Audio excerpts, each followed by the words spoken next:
আপনারা জানেন গত জানুয়ারি মাস থেকে ইরানে সরকার বিরোধী বিক্ষোভ চলছিল। সেই বিক্ষোভে ইরানের যে সরকার, আয়াতুল্লাহ আলী খোমেনির সরকার, অসংখ্য মানুষকে হত্যা করে সেই বিক্ষোভ দমন করেছে। আমরা সেই বিক্ষোভ দমনের এবং এত মানুষ হত্যা করার তীব্র নিন্দা জানাই এবং আমরা ইরানের সকল নাগরিকের প্রতি পূর্ণ সংহতি রেখে আমরা বলতে চাই, ইরানের প্রত্যেকটা সমস্যার সমাধান ইরানের নাগরিক করবে। ইরানের সমস্যার সমাধান ইরানের রাজপথে হবে। সেটা আমেরিকা থেকে হবে না, সেটা বিদেশি কোন শক্তির হাত ধরে হবে না।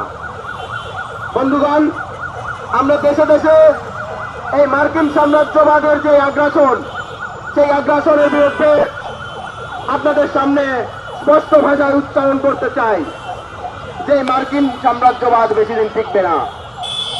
তা আমরা দেখেছি বিগত জুলাই আগস্টের অভ্যুত্থানের পরে বাংলাদেশে কিভাবে করে এই মার্কিন মুলুক থেকে সাম্রাজ্যবাদী নীতি এই দেশে চালানোর চেষ্টা করা হয়েছে, কিভাবে করে মার্কিন সাম্রাজ্যবাদের মদতপুষ্ট আমাদের দেশীয় উপদেষ্টারা বাংলাদেশের স্বার্থকে বিকিয়ে দিয়ে কিভাবে মার্কিন স্বার্থকে রক্ষা করা যায় তার প্রচেষ্টা আমরা দেখেছি বিগত 18 মাসে।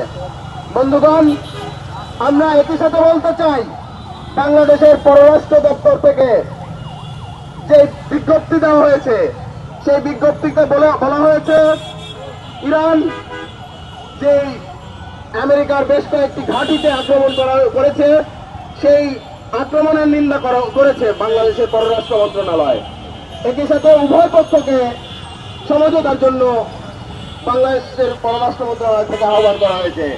কিন্তু আমরা বলতে চাই যে এখানে উভয় পক্ষকে একসাথে এই হামলা বন্ধ করার আহ্বান করার কোনো মানে নেই।